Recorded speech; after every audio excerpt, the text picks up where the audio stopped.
Arthur Carter slid a Pepperidge Farm cookie tin across the kitchen table. 4 keys clinked inside. She always put them here before her walk. That day, she didn't. The detective examined the 1987 label. Suspiciously pristine for a 30-year-old container. But his questions were already circling elsewhere. "You claim Mrs. Carter left at 6:15 p.m.? Like clockwork every Friday. To the lake house, checking pipes before first frost. Whereas the security camera at 42 Laurel Street, Vermont." The detective opened a file, blurry printout of a Jeep Cherokee. "Your wife departed at 5:53 p.m. The furrow between Arthur's brows twitched. He reached for his Stanley thermos. "Guess the neighbors know her routine better than I do."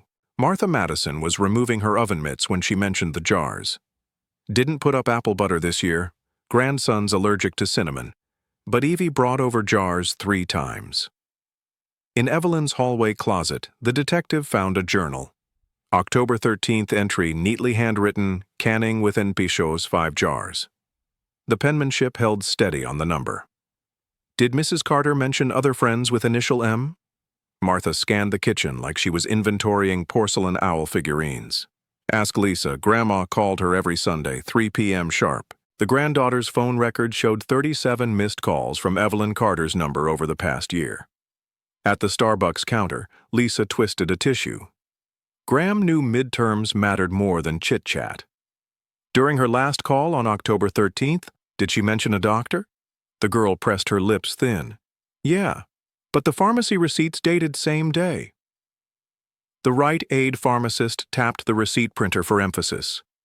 Ordered diclofenac at 4:20 p.m., cracked jokes about autumn blues. Double dosage matched the prescription. Dr. Henderson hadn't adjusted meds since August. The detective wrote, "Motive for increased dose?" beside his note about an empty melatonin bottle in Evelyn's coach purse. The most eloquent witness proved to be the Fitbit in the kitchen drawer. Impeccable data, 11,328 daily steps, 68 BPM mornings, 72 evenings. Last synced September 5th. Odd, the detective remarked, holding the tracker to the light. 7 years monitoring gout, then stops cold? Arthur braced against the quartz countertop. Said notifications distracted her. Yet she found time to collect fragments. The man flinched. Under the sink sat a linen pouch with shards of a world's best grandma mug. Evelyn always took trash out promptly.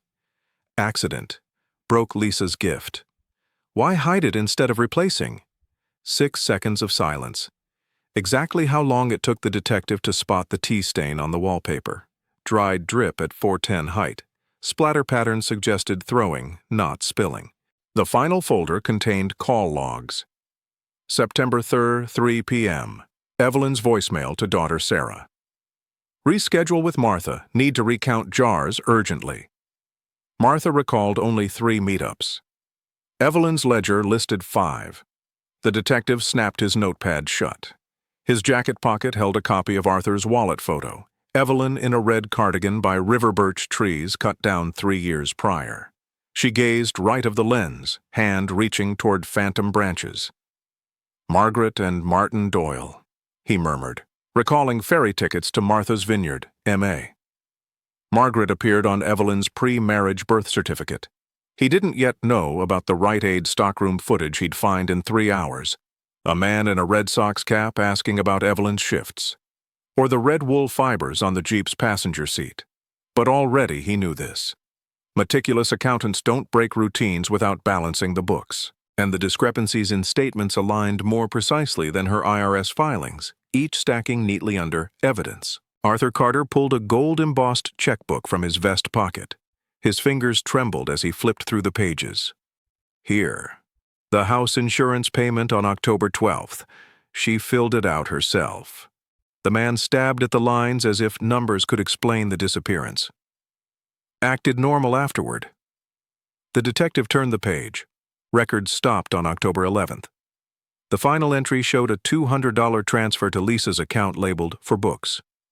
No insurance payment. Reeves' pharmacy smelled of camphor and aged wood. Pharmacist Bill Cooper adjusted his scales when the doorbell jingled. She bought diclofenac at 4:20 p.m., blue tablets, 50 mg. Double dose? Prescription said 2 daily. She asked for a 4-month supply. Bill wiped the counter, leaving a glossy streak of polish. Joked about treating autumn blues? The detective's file gained a note. Gout, insomnia, or prepping for extended absence? Exactly 40 minutes after the pharmacy visit, Evelyn called her granddaughter. The payphone by the post office recorded a 2:14 call. To Lisa. Sweetheart, I've got a 5 o'clock doctor's appointment. Call you after 8. The detective tapped his pen against call logs. Post office cameras clocked Evelyn at the phone booth precisely at 5 p.m. Dr. Henderson's clinic closed at 4:30. The Jeep Cherokee key on the garage workbench gleamed as if wiped with rubbing alcohol. Arthur frowned. She never took the spare. Always used the main one from the tin can. Neighbors' security footage showed Evelyn loading a thermos stainless king and gardening gloves into the trunk. The detective pulled previous Friday records. The thermos always returned full of coffee. That day, empty. You claim she left at 6:15 p.m.? Like clockwork. Arthur snapped his Zippo open, lighting his pipe. After evening tea, cameras logged the Jeep exiting at 5:53 p.m., 6 miles to the lake, 8 to the cabin, 20 minutes to Whispering Bend. Trunk gloves went to the lab. The detective studied the plastic evidence bag. Wells Lamont leather, size 7. Evelyn's file listed glove size 6.5. Men's, maybe? The lab tech asked. Arthur tried them, fingers swimming in excess leather. Mine hang in the shed, heavy duty for chopping wood. Thermos residue revealed chamomile tea. Evelyn only drank black tea with lemon. The detective reread her journal. October 13th. Called Martha about medical supplies. Martha Madison wet her thumb flipping through her notebook. We hadn't spoken for 3 days before. You know, baby's allergies. Doctor only approved raspberry jam. Cell tower data placed the Jeep on Highway 5 at 5:53 p.m. Next ping, 6:09 p.m. near Old Believers Cemetery. Then silence. The detective traced the route with a pencil. Straight shot from cemetery to dam. But reservoir cameras never caught the Jeep, meaning it turned earlier, onto the dirt road toward Whispering Bend. Martha was knitting when doctors came up. Ev hated physicians. After that 2014 prescription mix-up. Date? October 13th. Coincidence, right? The detective cross-checked medical records. October 13th, 2014. ER visit for diclofenac overdose. Double the prescribed dose. Friday dinner at the Carters was served at 6:30 p.m. Arthur insisted. She'd have been back by 8, but the soup went cold. The fridge held a pumpkin bisque pot. Blue Apron delivered ingredients the morning of the 13th. Evelyn's notebook contained the recipe marked, "Lisa will love this." The detective opened the freezer. 4 Ben & Jerry's pints labeled, "For Martha." Production date, October 12th. Martha denied receiving them. The forensic specialist arrived for one detail. The detective pointed to thermos smudges. See? Prints only on the lower third, like someone gripped it through thick gloves. Evelyn wore cotton gardening gloves. Leather would have left clear ridges. That evening, the detective retraced the Jeep's route. The asphalt ended in tire ruts at Whispering Bend's entrance. Near a lightning-scarred oak lay a diamond pendant. Walmart costume jewelry. Database search. Lisa Carter bought its twin a week before the disappearance. The girl clenched the pendant, recognizing it. Grandma said she'd find the right chain. Evelyn's ledger showed no record of such a purchase. Before leaving, the detective checked his watch. A yellow maple leaf stuck to the patrol car's windshield. He remembered. The poplars Evelyn visited daily had been firewood for 3 years. Yet her walks continued, as if she didn't see the empty lot. Martha's parting words, she kept saying, "Dead trees see everything." I thought it was her age. The notebook gained a fresh entry. Fear of surveillance? Or preparing for a meeting where only dead witnesses suffice? The case went cold until Monday, when Reeves Pharmacy's dumpster would yield crimson sweater packaging tagged Martin D., but that comes later. The cameras at Moon Creek Dam captured 6 vehicles between 5:30 p.m. and 7 p.m. No Jeep Cherokees. Technician Greg Shaw pushed his glasses up his balding crown, jabbing at the monitor. Even if she'd driven on the shoulder, the antenna would have shown up. Your retiree turned off before the fork. Detective Jefferson unfolded a map. A red marker circled the 5-mile stretch between the Rite Aid Pharmacy and the lake house. This same area had logged a fake doctor's appointment call. Here vanished a woman whose 38 years of life fit neatly into spreadsheet columns. Rain erased tracks at Whisper Bend but left the Jeep untouched beneath the cliff. The dashboard clock read 7:17 p.m.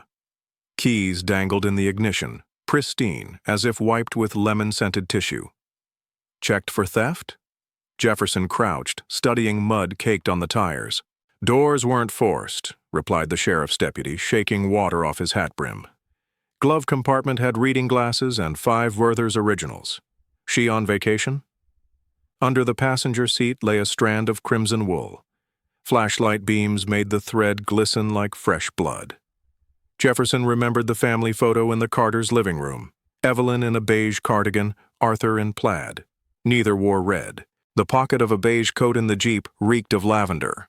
Smudged handwriting on a damp scrap read, 7 p.m. at Poplars. Arthur, called to identify the vehicle, coughed into his fist. Those trees were cut down while she was alive. She signed the removal petition herself. Explain the note. Maybe an old reminder? Her planner 10 years back listed meetings at Poplars. Jefferson opened Evelyn's day planner. September entry. Buy maple saplings to replace stumps. Dated 3 weeks before she vanished. Farmer Joe Kress, who found the Jeep, worked mint gum like chewing tobacco. Spotted it from afar. Windows clean. Must have been dumped today. Then I remembered. Rain started at dawn. See anyone around? Place been dead 6 months. Just old folks feeding gulls by the dam. Jefferson looked up at weathered road signs. Evelyn's habit of storing keys in a tin jar clashed with keys left in the ignition. Someone wanted this vehicle found fast. Rust spots on the hood formed strange patterns, like finger-drawn symbols. A text snorted. Almost looks like Morse code. 3 dots, a dash. Forensics showed the damage occurred a week before the disappearance. Arthur denied any collision. The insurance company responded, no claims filed since October 12th. The glove compartment held a gas receipt dated October 13th, 6:43 p.m. A quick-fill gas station clerk recalled Evelyn. Hung close to the pump like she was hiding. Paid with a 20. New redesign bill. The bill from Evelyn's purse was old series. Jefferson checked records. The Laurel Street ATM only dispensed blue-striped bills. That 20 from the gas station wasn't hers. Neighbor Martha brought peaches in a jar wrapped in a missing person newsprint. Evie said, falls for cleaning traces. Thought she meant leaves. She ever mention a red sweater? Despised bright colors. Said after 50 it's clownish. A photo from Arthur's wallet lay in the file. Evelyn in a scarlet sweater before a barn. Ink inscription, Margaret, Oct. 16th. She vanished 3 days later. St. Matthew Cemetery's groundskeeper showed investigators candle stubs by the gate. Burned odd Friday night. 3 red, 2 white. Old woman in a scarf lit 'em. Look like Evelyn Carter? Tall, stooped. But why here in the rain? Evelyn's records listed 5 to 3. The mourner stood a head taller. Jefferson noted, decoy activity during disappearance. The cruelest paradox emerged in the thermos analysis. The engraving, Evie plus Arthur 1980, didn't match the marriage certificate handwriting. A graphologist confirmed. Letters formed left-handed. Evelyn wrote right-handed. Gift from someone else? Jefferson turned the thermos slowly. We only own 2, Arthur said, squinting at the label. Never seen this one. A call to Thermos LLC revealed unexpected data. Serial numbers showed this batch shipped to Canada in 1998.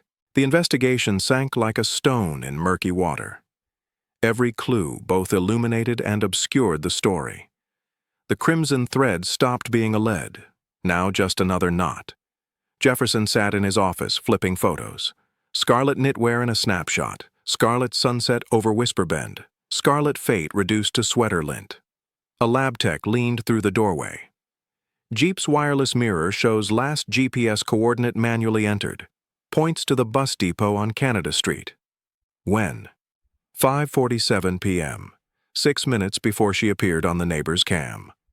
They were hours from cutting this Gordian knot. But for now, the detective kept pulling threads, tangled in red wool. Arthur Carter clutched the insurance policy like burning parchment. The brown stains on its cover mirrored the water rings on his kitchen table. Remnants of evening tea Evelyn had stopped serving a month before vanishing. $500,000? Detective Jefferson reread the issue date. August 15th, 59 days before the incident. Bank retirement program. Arthur adjusted his thick-lensed glasses. Evie wanted Lisa to study debt-free. Your wife did tax consulting. New life insurance carries estate taxes. We never got to discuss it. Arthur's phone lay on the granite countertop. A cloud backup notification had surfaced when he frantically searched for his attorney's contact. The time-stamped photo showed October 16th. Evelyn in a fire-red sweater bent over mason jars of apples. That her clothing? No, coarse wool, folksy. She'd never buy that. Who took the photo then? Don't know. Maybe autosync from the cloud. Evelyn's cloud account showed empty. The cybercrimes tech snorted, storage wiped October 14th, nothing to recover. Lisa hid her hands under a faded Berkeley sweatshirt, her grandmother's high school graduation gift. 37 calls. Jefferson tapped the call log printout. Explain? School? Exams? She called during your midterms. November 7th, March 15th. The girl bit her lip. Her wrist bore a ceramic bead bracelet from Evelyn, 16th birthday gift. One bead cracked. Graham sometimes nagged. About scholarship spending? No. Lisa's gaze sharpened. Ask Mom. Sarah Carter, Evelyn's daughter, refused interviews. Her voicemail stated, I've got patience. Talk to my attorney. A jar lifter with EC initials surfaced in Martha's drawer. The neighbor recoiled like from a rattlesnake. Hers. But I told you. We didn't can this year. Why's it here then? Evie left it last fall. Evelyn's journal lay open to September entries, 12 p.m.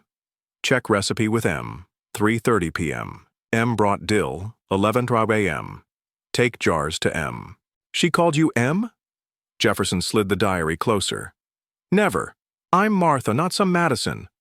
Exactly. M.M. Martha Madison. The woman paled. Her hand trembled, lifting coffee mug, brew Evelyn had despised. Ralph Whitman, Rite Aid pharmacist, flipped through logbooks. October pages missing. Man asked about Mrs. Carter's schedule exactly 1 week prior. Seniors watch out for each other. Description? Ball cap, black windbreaker. Voice? Ralph rubbed his nose bridge. Raspy, not from age, like bad cold. October 9th, 4 days pre-disappearance. Evelyn bought 3 tape rolls that day. Regular, double-sided, fiber-reinforced. Arthur identified the red sweater under forensic lamps, hand-knit wool, bleach stains on cuffs. Like Martin Doyle wore, our neighbor from the assisted living facility. Closed in 2018? He helped Evie with canning sometimes. Jefferson requested Doyle's file. The 2015 archive photo showed a veteran in red sweater unloading pickle jars. Fiber from his shoulder matched threads found in the Jeep. Lisa rejected greed claims. Graham gave me an Erie steel stock box worth $250K. Why steal insurance? The broker confirmed securities transfer completed October 10th. Evelyn stopped wearing her Fitbit 2 days later. Martha pointed to a quilt in Evelyn's home. Among pink wool squares burned one crimson patch, exact match to the photo sweater. Evie said, keep this memory. Cut her finger sewing it. Jefferson summoned evidence techs. The quilt vanished from inventory logs. Note stated, released to Lisa per Arthur's verbal request. Pharmacy basement yielded diclofenac receipt envelope. Washed out ink revealed credit card number under UV. Belonged to Martin Doyle, deceased per 2017 county morgue records. Death confirmed? Jefferson slammed his fist. Cremains released to nephew, read the deputy. But that crematorium ID doesn't exist. The web of lies tightened. Each thread spawned new contradictions. Jefferson compiled the paradox file. 1. Dead man bought meds for living woman. 2. Missing person made heir accuse husband. 3. Granddaughter nursed resentment through gifted clothes. Before leaving, he examined the Canadian thermos. Lipstick residue clung to its rim. Evelyn hadn't worn makeup since 2003. Fireplace shears clinked softly. Wind through Whispering Bend, Oregon howled anew, carrying answers into autumn darkness. The envelope was discovered during a search of the lakeside cottage's basement, hidden behind a freezer covered with 1990s postcards. The yellowed envelope bore a stamp from the Great Lakes Transit Shipping Company. Inside were 2 ferry tickets from Buffalo, NY to Toronto, Canada, dated October 13th at 7:30 p.m. The passengers' names made Detective Jefferson reach for his magnifier. Margaret and Martin Doyle. Margaret was her middle name, Arthur said, jingling keys to the shed. But Evie hated it, called it a drunk uncle's gift. A neighbor who'd repaired the cottage's porch a week before the incident recognized the envelope. Mrs. Carter asked me to stash important papers from the rats. Smelled like mothballs. The tickets were paid in cash on October 5th. A ferry terminal clerk recalled a man in a Philadelphia Eagles cap. Requested window seats. Spoke hoarsely like he had a cold. Forensics linked stains inside the envelope to industrial grease. A lab tech who grew up near the docks wrinkled his nose. Winch lubricant. The kind they use at Erie Port. Someone here connected to shipping? Martin Doyle. A photo in Golden Autumn Senior Homes archives showed a 70-year-old man in a red sweater with elbow patches. His occupation, volunteer driver, Wednesdays and Fridays. Evelyn's neighbors recognized Doyle. Drove seniors to clinics. Disappeared after the home shut down, figured he moved to family in Canada. Erie General Hospital's logs contained a curious October 12th entry. Martin D. complaints of knee pain, prescribed diclofenac. No physician signature. Ralph Whitman, a pharmacist at Reeves Drugs, cross-referenced dates and gasped. He bought meds for Evelyn, but why use his own prescription? Arthur studied Doyle's photo, tracing the sweater's collar. Evie knit these when we were young, said the pattern was Irish. Detective Jefferson pulled Doyle's veteran records. Under family, wife Margaret, D. 2003. Jefferson cross-checked timelines. Evelyn stopped wearing lipstick in spring 2004. They met 2 weeks after Margaret Doyle died. The sheriff jabbed at volunteer schedules. Friday grocery runs. Steel mill security footage added details. On October 15, 2017, cameras caught Evelyn handing Doyle a box at the gate. The senior home closed the next day. Doyle's nephew, tracked down in Cleveland, spat into the phone. Uncle croaked from cancer. I cremated him myself. Want to dig up the grave? Eternal Rest Crematorium provided records. Body received, November 17, 2017. The nephew's signature was smudged. A lab technician noted discrepancies. Paper manufactured in 2019. Watermarks don't match. The thread. A Rochester, NY, textile expert compared fibers from Evelyn's car and Doyle's sweater sample. 9-point match. Abrasion marks, he explained under the microscope. Fiber ripped by a claw or splinter. Jefferson called animal clinics. A vet on Highland Avenue recalled, stray dog with a paw wound crawled in on the 14th, removed an old fence splinter. The fence at Evelyn's cottage dated to the 1960s. Forensics confirmed dog DNA matched samples from Doyle's sweater. Means he was there the day before she vanished, the detective concluded. The bus depot. A note with the tickets read, Past the Poplars, Bus Depot. A 2014 map showed a Greyhound stop near Whispering Bend. Shut down after a hurricane. A taxi driver working near the abandoned depot on October 13th reported, Guy in red asked for a ride to the ferry terminal. Waited for an old lady she never showed. A trucker sleeping at a roadside rest stop added, At 5 a.m. saw a semi with Ontario plates pick someone up near the sawmill. A Buffalo Auto Shop receipt dated October 15th, found in the Jeep's glove box, read, "Brake pads replaced. Customer M. Doyle." The mechanic ID'd Evelyn. "Paid with old $2 bills. Said husband hates spending." Arthur tore Doyle's photo upon learning about the ferry ticket. Lied his whole life. She promised to forget him after the home closed. Lisa, who'd received the stock envelope, suddenly asked, "Didn't Grandma want me to find her in Vancouver?" Martha, sipping coffee spiked with triple brandy, muttered, "After Doyle's wife died, Evie said, 'Widowers are the loyal ones.' Now we know who she knit that sweater for." The sheriff connected the dots. Doyle faked his death with his nephew's help. Evelyn planned an escape, selling stocks and securing insurance.